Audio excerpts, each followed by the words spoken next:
Dahod police દ્વારા પણ 31ને લઈને વિવિધ વિસ્તારોમાં પેટ્રોલિંગ કરવામાં આવી રહ્યું છે। ગઈકાલે રાત્રિના સમયે દાહોદના ડીવાયએસપી જેપી ભંડારી દ્વારા તમામ વિસ્તારોમાં વાહન ચેકિંગ તેમજ નશાની હાલતમાં વાહન ચલાવતા વાહન ચાલકો સામે પણ કાર્યવાહી કરવામાં આવી હતી। જ્યારે 31ને લઈને લોકો આનંદ માણવા માટે મોડી રાત સુધી એન્જોય કરતા હોય છે, ત્યારે પોલીસ દ્વારા શહેરની અંદર ચુસ્ત બંદોબસ્ત ગોઠવી દેવામાં આવ્યો છે, જેમાં તમામ નાના મોટા વાહનો ચેકિંગ કરવામાં આવી રહ્યા છે અને તેમના આધાર પુરાવા ચેક કરવામાં આવી રહ્યા છે। જ્યારે દાહોદ શહેરમાં કાયદો અને વ્યવસ્થિતની સ્થિતિ જળવાઈ રહે તે માટે દાહોદ પોલીસ દ્વારા પેટ્રોલિંગ કરવામાં આવી રહ્યું છે। જ્યારે આ પેટ્રોલિંગ દરમિયાન ડીવાયએસપી સાહેબ તથા તમામ ડિવિઝનના પીઆઈ તથા ડી સ્ટાફ દ્વારા અલગ અલગ વિસ્તારોમાં પેટ્રોલિંગ કરીને વાહનો ચેક કરવામાં આવ્યા હતા।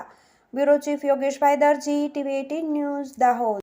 31 ડિસેમ્બરને ધ્યાનમાં રાખીને જિલ્લા પોલીસ દ્વારા અલગ અલગ જગ્યાએ જિલ્લાની ચેકપોસ્ટો, આંતરરાજ્ય ચેકપોસ્ટો, ઇન્ટર ડિસ્ટ્રિક્ટ ચેકપોસ્ટો તથા મૂવિંગ ચેકપોસ્ટો બનાવીને જિલ્લાની વિવિધ ટીમો દ્વારા સમગ્ર જિલ્લામાં નાકાબંધીઓ, વાહનોના ચેકિંગ, ડ્રંક એન્ડ ડ્રાઈવના કેસો, પીધેલાના કેસો એ તમામ બાબતે કામગીરી હાથ ધરવામાં આવી રહી છે। આ ઉપરાંત દાહોદ સિટી વિસ્તારની અંદર એ ડિવિઝન, બી ડિવિઝનની અલગ અલગ ટીમો બનાવીને સમગ્ર સિટી વિસ્તારની અંદર પેટ્રોલિંગ હાલમાં હાથ ધરવામાં આવી રહ્યું છે।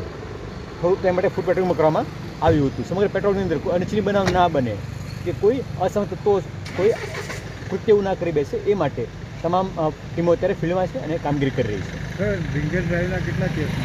ડ્રંક એન્ડ ડ્રાઈવના લગભગ 200 ઉપરાંત કેસો થઈ ગયા છે અને અત્યારે કામગીરી હાલમાં ચાલુમાં છે। સર, દાહોદ જિલ્લામાં મહત્તમ બોર્ડરો એવી છે જે 2 રાજ્યોની જોડતી બોર્ડરો છે, આંતરરાજ્ય બોર્ડરો છે, ત્યારે પોલીસને કોઈ મોટી સફળતા હાથ લાગી છે? આંતરરાજ્ય બોર્ડર ઉપરથી પણ કબજાના કેસો, ડ્રંક એન્ડ ડ્રાઈવના કેસો હાલમાં કરવામાં આવેલા છે।